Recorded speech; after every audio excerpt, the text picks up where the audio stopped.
आज हम जरा सा इस सब्जेक्ट पर प्रकाश डालेंगे कि हमारे देश में ये गरीबी क्यों है और इस गरीबी का मूल कारण क्या है। यदि आज आप लोग समझ लेंगे मेरी बातों को और समझकर अमल कर लेंगे तो गारंटी देता हूँ, लिखकर साइन कर दूंगा कि 1 साल के अंदर आपकी गरीबी सदा सदा के लिए चली जाएगी। यदि मेरी इन बातों पर अमल कर लोगे तो मैं कुछ निवेदन करूंगा, ध्यान से सुनिएगा। गरीबी के 4 कारण कौन कौन से हैं? द्यूतम, हमारा मन यदि जुआ में लग जाएगा, द्यूतम मीन्स जुआ, यदि हम जुआ खेलने लग जाएंगे इस लालच से कि जुआ से हम लखपति हो जाएंगे, धन्ना सेठ बन जाएंगे, तो देखो ये बिल्कुल कड़वा सत्य है कि जुआ खेलने वाला कभी करोड़पति नहीं हुआ, बल्कि जो उसकी खुद की पूंजी थी वो भी बर्बाद हो गई। पांडवों ने जुआ खेला था तो पांडवों का सारा राज्य, कीर्ति, यश नष्ट हो गया कि नहीं? किसके कारण? किसके कारण? तो पांडवों ने जुआ खेला था तो 12 साल के लिए उनके जीवन में गरीबी आ गई थी कि नहीं? बताओ। पांडवों ने जुआ खेला तो 12 वर्षों के लिए उनके जीवन में ऐसी गरीबी आई कि जंगल जंगल दर दर की ठोकर खानी पड़ी और मांग मांग के भी खाना पड़ा। तो गरीबी कहां से शुरू होती है? जुआ से। यदि आपकी आदत जुआ खेलने की है तो आपकी आने वाली सभी पीढ़ियां जो जुआ खेलती रहेंगी सब गरीब ही रहेंगी। यदि आप और आपकी आने वाली पीढ़ी को आप गरीब बनाना चाहते हैं तब तो आप जुआ खेलें, और यदि गरीबी से उबारना चाहते हैं अपने आप को तो जुआ का सदा सदा के लिए परित्याग कर दीजिए। अब मैं जुआ से होने वाले कुछ साइड इफेक्ट बोलता हूँ, नुकसान बोलता हूँ, ध्यान से सुनिएगा। जुआ खेलने में हमारे सबसे पहले बर्बाद होता है हमारा समय। हम बैठे बैठे 2 घंटे, 3 घंटे, 5 घंटे, कई लोग तो 8-8 घंटे जुआ खेलते हैं। तो बताइए, कमाया कुछ नहीं, जो था वो भी गंवा दिया और 8 घंटे भी बर्बाद कर दिए। समय कीमती होता है कि पैसा? बताइए क्या कीमती है? समय कीमती है या पैसा कीमती है? क्या समय कितना कीमती है? कितना? आप लोग टीवी देखते हैं ना, टीवियों में जब आप कोई न्यूज देखते हैं या कोई सीरियल देखते हैं, कोई मूवी पिक्चर देखते हैं तो आपने देखा होगा बीच बीच में ऐड आ जाता है, कहीं साबुन का, कहीं निरमा का, कहीं कुछ का। ये जो ऐड टीवी में आता है ना मेरी माँ, वो टीवी का ऐड ना 10 सेकेंड का होता है, कोई ऐड 5 सेकेंड का होता है, कोई ऐड 15 सेकेंड का होता है। वो जो टीवी में 5 सेकेंड का ऐड होता है ना, वो 1 सेकेंड 1 करोड़ का होता है। टीवी के जो ऐड होते हैं वो 1 सेकेंड की कितनी कीमत लेते हैं? कम से कम 1 करोड़। आप बड़े चैनल पर जाएंगे अपना ऐड देने तो 1 सेकेंड के लिए हो सकता है आपको 5 करोड़ भी खर्च करना पड़ सके। क्या ये बात सही है? समझ रहे हैं आप मेरी बात को? सोचो कि टीवी वाले 1 सेकेंड 1 करोड़ में बेचते हैं। उनका 1 सेकेंड कितने का होता है? 1 करोड़ का। और आप 8 घंटे व्यर्थ बैठ के गवा देते हैं, जो था वो भी गवा दिया। अब बताइए इससे बड़ी मूर्खता का और क्या परिचय होगा कि समय भी दिया, पैसा भी दिया और उठ के चले आए। यदि आप अपने समय को, अपने भविष्य को संवारने में खर्च किए होते तो आप कुछ भी किए होते, कुछ अच्छा सोचे होते, अच्छा किए होते, कुछ बिजनेस करने का सोचते, व्यापार करने का सोचते, कुछ उद्योग डालने का सोचते, कुछ अपने परिवार, अपने लिए करने का, अपने देश के लिए करने का सोचते, तो आप अपने जीवन के जो घंटे, जो वक्त आपने जुआ में गंवा दिया, यदि उन्हीं समय का आपने सदुपयोग किया होता तो बताइए आपकी गरीबी दूर हो जाती कि नहीं आपके द्वारा? हाँ या ना? जो समय आप जुआ खेल के 5-5, 8-8 घंटे जुआ खेल के पैसा और समय गवाए, वो समय अपने लिए खर्च किया होता, अपने भविष्य के लिए किया होता, उज्जवल बनाने के लिए, तो आप कुछ बन गए होते। इसलिए जुआ खेलने से हमारा सबसे बड़ा नुकसान है कि जुआ से हमारा कीमती समय बर्बाद होता है। जो समय करोड़ों का है वो हम फोकट में दे रहे हैं।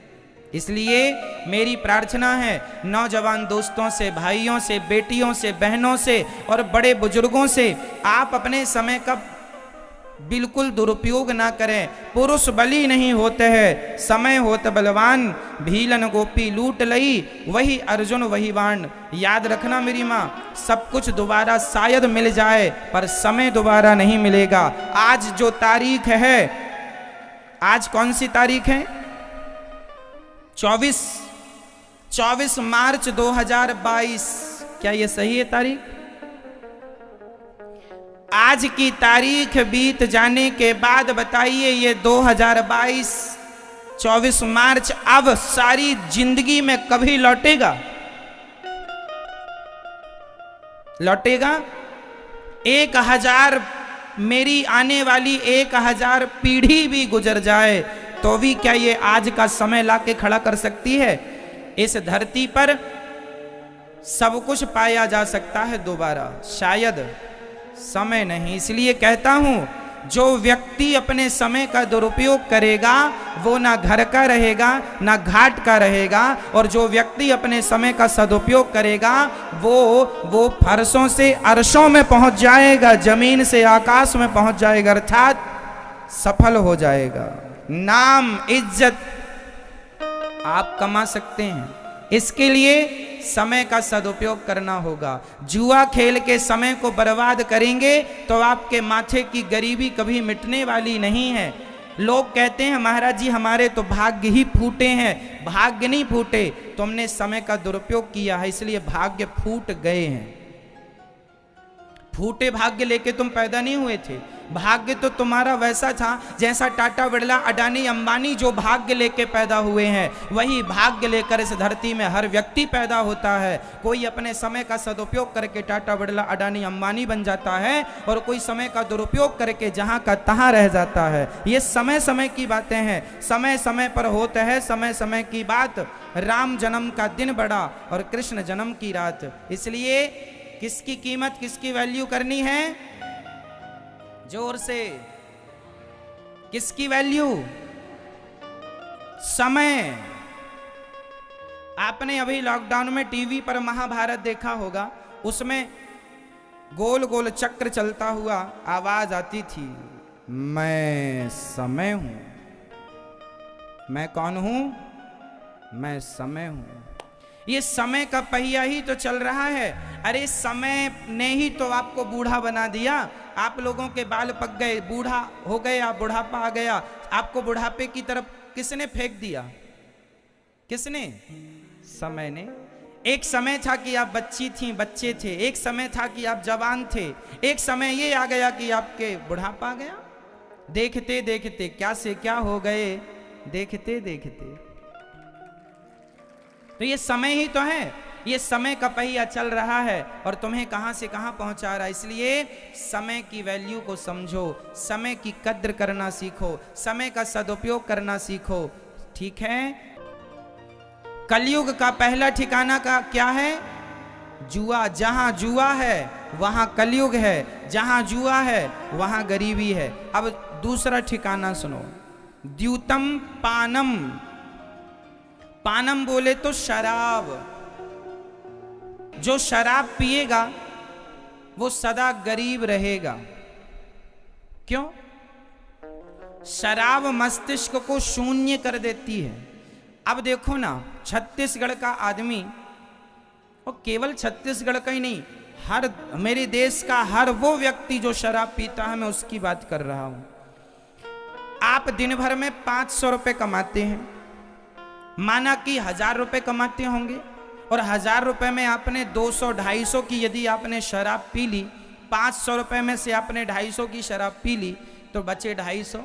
अब उस 250 में आप अपनी पत्नी, अपने बच्चों का कैसे पालन पोषण करेंगे, कैसे अपने लिए घर बनाएंगे, कैसे अपनी पत्नी के लिए बढ़िया साड़ी लाएंगे, कैसे अपने बच्चों के लिए अच्छे अच्छे कपड़े लाएंगे, कैसे अपने बच्चों को आप अच्छे से अच्छे स्कूल में पढ़ाएंगे।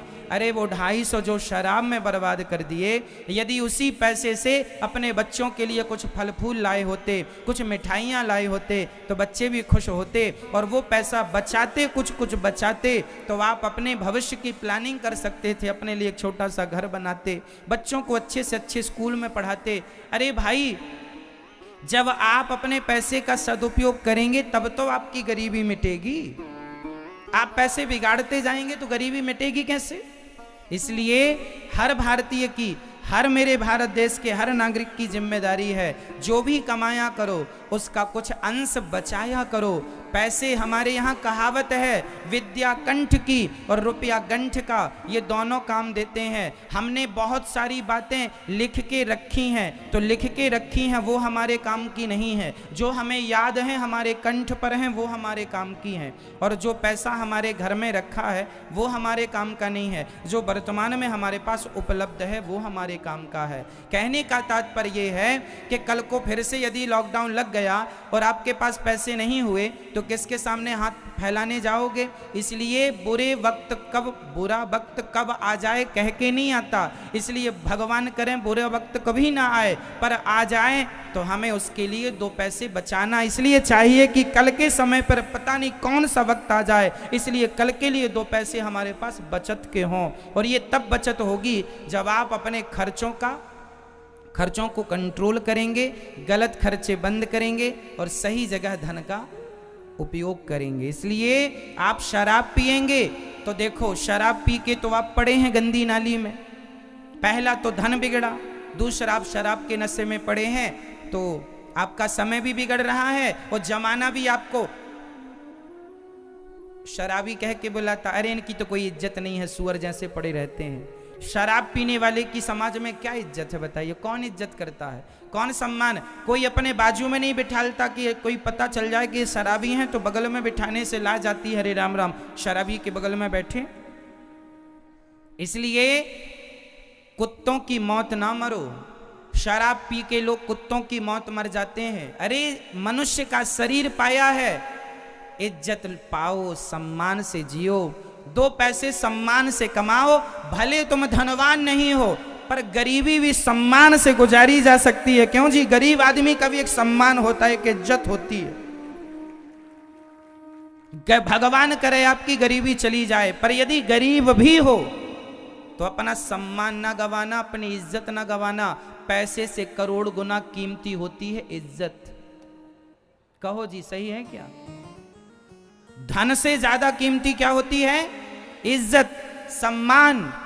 आपका सम्मान आप ना, यदि मैं देखो, हर व्यक्ति अपना सम्मान बनाता भी है और व्यक्ति अपना ही सम्मान गिराता भी है। मैं चाहूं तो अच्छे कर्म करके अपनी इज्जत बढ़ा लूं और मैं चाहूं तो गलत कर्म करके अपनी इज्जत कम कर लूं। आप ही अपनी इज्जत बना सकते हैं और आप ही अपनी इज्जत बिगाड़ सकते हैं। इसलिए इज्जत बनाना बिगाड़ना दोनों आपके हाथ में है, विधाता का दोष नहीं है। ईश्वर ने तो सबको सब कुछ दे के भेजा था। जितनी अक्ल मेरे पास है उतनी अक्ल, उतनी बुद्धि आप सबके पास है। जितनी समझ मेरे पास है, जितना टैलेंट मेरे पास है उतना आप सबके पास है। फर्क इतना है कि आप अपनी वो ताकत, अपनी वो शक्ति जगाते नहीं हैं। आप अपना टैलेंट बाहर लाते नहीं हैं। शक्तियाँ, मोबाइल में बहुत सारे फंक्शन ऐसे होते हैं जिनके बारे में आपको ज्ञान ही नहीं होता है। सारी सुविधा आपके मोबाइल में, बहुत सारे ऐप ऐसे हैं जो बहुत अच्छे हैं, पर चूंकि आपको चलाना नहीं आता तो आपके मोबाइल में पड़े हैं। उसी तरह आपके अंदर भी सारे फंक्शन, सारी ईश्वर ने सॉफ्टवेयर डाल रखे हैं। आपके अंदर ईश्वर ने सब दे रखा है। कोई उसका सदुपयोग कर लेता है तो कोई नहीं कर पाता, बस फर्क इतना है। इसलिए शराब पीकर अपना विनाश ना करो। शराब पीने से भगवान श्री कृष्ण के 56 करोड़ यदुवंशी आपस में लड़के मर गए थे केवल शराब के कारण। भगवान का वंश भी शराब पी के यदि आपस में लड़ गया तो ये याद रखना, भगवान कहते हैं कि मैं भगवान हूं, मेरा वंश, मेरा परिवार, मेरा परिकर यदि शराब पीता है तो उसका ये परिणाम होता है, तुम पियोगे तो तुम्हारा क्या होगा। इसलिए सुधर जाओ। शराब पी के अपना नाश ना करो, नहीं तो इतिहास साक्षी है, रहा ना को कुल रोवनिहारा। द्यूतम पानम, शराब नहीं। इसलिए अपने आप को मुक्त करो शराब से और एक अच्छा जीवन जियो। और मैं आपसे प्रार्थना करता हूं, ये दुनिया, ये जमाना, ये तो चाहता ही है आज गांव में कोई तरक्की करने लग जाए तो कुछ लोग ईर्ष्यावश जलने लगते हैं और वो तो ये प्लान करने लगते हैं कि आपकी तरक्की को कैसे रोका जाए। वो तो फिर आपको शराब पिलाएंगे, गांजा पिलाएंगे, गलत रास्ते पर ले जाएंगे ताकि आपका काम से मन हट जाए और आप नशेड़ी बन के गंदी नाली में पड़े रहें और आपका विकास ना हो, सदा आपके माथे पे गरीबी बनी रहे। इसलिए कुछ लोग, एक बात बताएं, हमारे भारत में कुछ लोगों को आप लोगों की गरीबी से बहुत फायदा होता है, इसलिए वो लोग चाहते हैं कि एक तबका गरीब ही बना रहे, क्योंकि ये यदि समझदार हो गया, इसकी गरीबी मिट गई तो फिर उनकी दुकानें बंद हो जाएंगी। हमारे देश के कुछ नेता ये चाहते हैं कि देश में गरीबी बनी रहे। क्या ये बात सही है? हमारे देश का कुछ तबका ऐसा है जो चाहता है कि आप में से कुछ लोग सदा गरीब रहें। मेरी हाथ जोड़ के विनती है, उन लोगों का सपना पूरा ना होने दो। इसलिए आपसे मेरी प्रार्थना है, आप अपना विकास कीजिए और जब आपका विकास होगा, आपके विकास से ही मेरे देश का विकास हो जाएगा। इसलिए कलयुग का दूसरा ठिकाना क्या है बताइए? कलयुग का पहला स्थान क्या है? द्यूतम, जुआ, जहां जुआ होगा वहां कलयुग। दूसरा पानम, पानम मतलब जहां शराब होगी वहां कौन होगा? कलयुग। जहां कलयुग होगा वहां कलह होगी, झगड़ा होगा और आपस में लड़के तुम मरते रहोगे। आपस में लड़ने वाले लोग कभी विकास नहीं करते, याद रखना। आपस में लड़ने वाले लोग कभी विकास, इसलिए लड़ाई झगड़े की पॉलिसी को किनारे कर दो। भाई भाई, यदि मैं अपने, अब बताइए, मेरे पास 1 घंटा है ओनली, अब मैं उस 1 घंटे में या तो लड़ लूं या तो अपने लिए कुछ कर लूं, क्यों जी? इसलिए लड़ाई झगड़े से किसी की गति नहीं है। इसलिए कलयुग का तीसरा ठिकाना है स्त्रियः, द्यूतम पानम स्त्रियः। कलयुग का तीसरा स्थान है चरित्रहीनता। जहां पुरुष चरित्र से गिरा, जहां स्त्री चरित्र से गिरी, वहीं कलयुग सवार खोपड़ी में हुआ और तुम्हारा विनाश कर देता है। इसलिए कभी कभी कभी कभी हमें चरित्र से नहीं गिरना चाहिए। राम चरित्र सुनवे को रसिया, राम लखन सीता मन वसिया। मर जाना अच्छा है पर चरित्रहीन होकर जिंदा रहना, कैरेक्टर लेस होकर जिंदा रहना अच्छा नहीं है। हमारा चरित्र कीमती है, इसलिए चरित्रवान बनो। रावण ने माता सीता को देखा था, उठाकर ले आया। जो पुरुष पराई नारी को देखेगा उसका क्या होगा? सर्वनाश। किसका हुआ? रावण का हुआ या नहीं? रावण के यहां सोने की लंका थी, खुद का विमान था। रावण ऐसा पराक्रमी था कि कर जोरे सुर दिसिप विनीता, भ्रकुटी बिलोकत सकल सभीता। रावण देख लेता था तो ब्रह्मा जी थर थर कांप जाते थे, इंद्र कांपता था। शनि को तो सिंहासन के नीचे लिटा रखा था, उल्टा रावण ने बड़े बड़े देवताओं को बंदी बना रखा था। रावण ने, इंद्र कांपते थे। वरुण देवता तो उनके यहां, रावण के यहां झाड़ू लगाते थे। ऐसे बड़े बड़े देवता रावण के अधीन थे। लेकिन वो रावण जिसने देवताओं को जीत लिया, दिक्पालों को जीत लिया, पाताल को जीत लिया, सबको जीतने वाला रावण यदि हार गया तो केवल अपनी विषय वासना से हार गया। और जब हार गया पराई स्त्री को ले आया, उसी दिन से उल्टी गिनतियां चालू हो गईं, सर्वनाश हो गया। इसलिए चरित्रवान बन के जीना, चरित्र से गिरोगे सर्वनाश होगा। ये चरित्र से ना गिरिएगा। पर नारी पैनी छुरी, पर नारी पर नारी पैनी छुरी तीन तरफ से खाए, धन हरे यौवन हरे और घोर नरक ले जाए। पराई नारी से बच के रहना, तीन तरफ से खाती है, धन हरती है, धन हरे यौवन हरे और घोर नरक ले जाए। घोर नरक ले जाने वाली पर नारी होती है। और नारियां भी बच के रहें पर पुरुषों से। यदि आप इन चीज़ों से बच गए तो आपका लोक परलोक दोनों संवर जाएगा, कोई रोकने वाला नहीं है। कलयुग का चौथा स्थान क्या है, बस वो आखिरी और सुनो। कलयुग का चौथा स्थान है मांस सूना। मेरा आपसे एक छोटा सा सवाल है, क्या आप में से कोई एक मरी हुई मछली को आप में से कोई जीवित कर सकता है? मरी हुई मुर्गी को आप में से कोई जीवित कर सकता है? जब मरे हुए जीव को हम जिंदा नहीं कर सकते तो जिंदा को मारने का अधिकार हमें किसने दे दिया, ये तो बताओ। अरे भाई, हम अमेरिकन नहीं हैं, हम जापान के नहीं हैं, इंग्लैंडियन नहीं है, हम शुद्ध भारतीय हैं।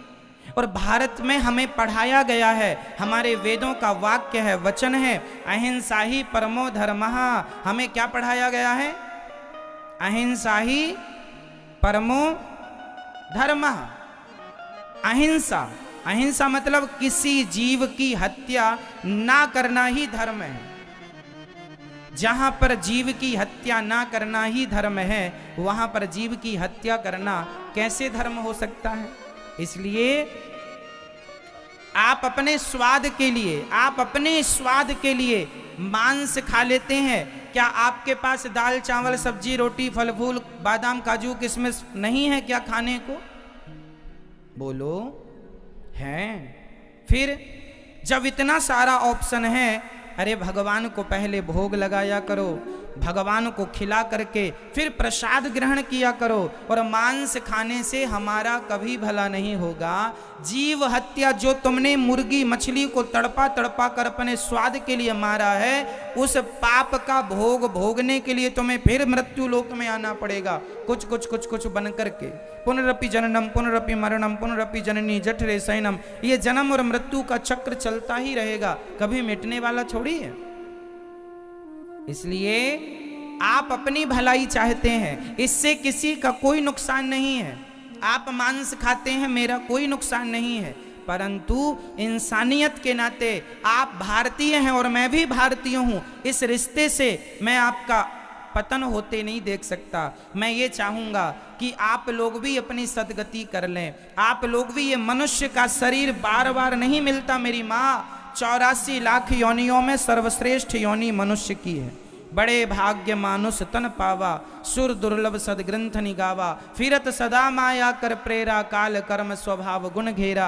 कवहु की नर करुणा कर देही, देता ईस बिनु हेतु सनेही। पता नहीं कौन सी कृपा करके परमात्मा ने हमें मनुष्य का शरीर दिया है। ये मनुष्य का शरीर पाए हैं तो हमें इन आँखों से भगवान का दर्शन करना चाहिए, इस जिह्वा से भगवान का नाम गाना चाहिए, इन कानों से भगवान की कथा सुनना चाहिए और अपनी वाणी से सदा भगवान का नाम खाना है तो भगवान को भोग लगा के वो खाओ जो खाने लायक है। एक सज्जन ने हमसे कहा कि महाराज जी, अन्न भी तो जीव है, अन्न भी तो जीव है। चाहे मुर्गी को खाओ या गेहूं को खाओ, चावल को खाओ, भाई चावल में भी तो जीव होता है, गेहूं में भी तो जीव होता है और मुर्गी और मछली में भी जीव होता है। एक सज्जन ने हमसे ऐसा टेढ़ा सवाल किया कि बताइए, चावल खाओ, गेहूं खाओ या फिर मछली खाओ या मुर्गी खाओ, बात तो एक ही है। हमने कहा भाई साहब, एक सी बात कैसे हो सकती है? तो बोला समझाओ। हमने कहा सुनो, जो दाल चावल गेहूं इत्यादि है ना, ये ईश्वर ने हमारे खाने के लिए ही बनाया है। और एक बात बताएं, गेहूं में प्राण होते हैं, गेहूं में भी जीव होता है, चावल में भी जीव होता है, गेहूं चावल में भी प्राण होते हैं, परंतु वो आप कहते हैं हमने गेहूं चावल खा लिया तो उसके प्राण नष्ट हो गए। ना जी, गेहूं चावल में भी प्राण होते हैं, पर उन प्राणों से हमारे प्राणों की रक्षा होती है। ये विधाता ने उस प्राण को हमारे प्राणों के लिए बनाया है। जबकि आप मछली को मारेंगे तो उसे दर्द होगा, वो चिल्लाएगी, तड़पेगी। जबकि गेहूं को आप चबाएंगे तो वो तड़पेगा नहीं, चीखेगा नहीं, चिल्लाएगा नहीं। आप मुर्गी को मारेंगे तो तड़पेगी, चीखेगी, चिल्लाएगी। जबकि चावल को आप खाएंगे तो चीखेगा नहीं, चिल्लाएगा नहीं। कहने का अर्थ ये है कि परमात्मा ने दाल चावल सब्जी रोटी खाने के लिए ही बनाया है। जबकि मांस, हम लोग तो किसी मुर्दे को छूते हैं, किसी मरे इंसान को आप छूते हैं तो आप आकर के घर नहाते हैं कि नहीं? बोलो हाँ या ना भाई। किसी मुर्दे को आप छूते हैं, मरे में जाते हैं तो आकर नहाते हैं। सोचो कि जिस बॉडी को छूने के बाद, मुर्दे को छूने के बाद जो नहाना पड़ता है, आप तो मरे हुए जीव को खा रहे हैं। जिसे छूने की अशुद्धि हो जाती है, जिसे छूने में व्यक्ति अशुद्ध हो जाता है, उसे खाने पर व्यक्ति कितना अशुद्ध हो जाएगा, ये सोचो तो सही। क्या मांस हमारे लिए है? क्या गाय कभी मांस खाती है? क्या शेर कभी दाल चावल रोटी खाता है? अरे मांस शेर के लिए बनाया विधाता ने। इसलिए जानवर दो प्रकार के होते हैं, एक शाकाहारी, एक मांसाहारी। शाकाहारी और मांसाहारी के अंतर समझो, दोनों में अंतर क्या है जरा समझिएगा। जो शाकाहारी जानवर होते हैं उनकी आंखें खुली पैदा होते हैं, वो खुली आंख। जैसे गाय का बछड़ा होता है, बछिया होती है, वो पैदा होती ही आंखें उसकी खुली होती है। जबकि बिल्ली, कुत्ते के बच्चे पैदा होते हैं तो 7 दिन के लिए, 15 दिन के लिए उनके बच्चों की आंखें बंद होती हैं। क्या ये बात सही है? शाकाहार जानवर, गाय, बकरी, भैंस, ये लोग अपने मुंह से पानी पीते हैं, मुख से। जबकि चीता, शेर, कुत्ता, बिल्ली ये पानी को चाट चाट के जिह्वा से पीते हैं। कुत्ता कैसे पानी पीता है? चाट करके। और गाय कैसे पानी पीती है? मुंह से। अब आप बताओ कि आप शेर से मैच कर रहे हैं आपके लक्षण या गाय से मैच कर रहे हैं आपके लक्षण?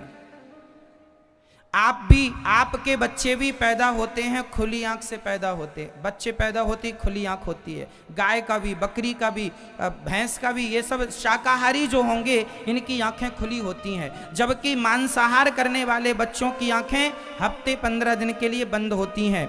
इसलिए उनके 15 दिन बाद, 1 हफ्ते बाद उनकी आंखें खुलती हैं। जैसे कुत्ते के बच्चे, बिल्ली के बच्चे की आंखें पैदा होती नहीं खुलती, क्योंकि वो मांस खाती है, चूहा इत्यादि। तो ईश्वर ने हमें मांस के हिसाब से डेवलप नहीं किया, परमात्मा ने हमें तो शाकाहार के हिसाब से डिजाइन किया है। इसलिए आप शाकाहारी हैं जन्मजात, इसलिए मांसाहार यदि करेंगे तो भगवान कहेंगे चल तुझे ज्यादा मांस खाने की इच्छा है, अगले जन्म में कुत्ता बना के भेज देंगे, खाते रहो। बिल्ली बना के भेज देंगे, खाती रहो चूहा। इसलिए समझो इन बातों को।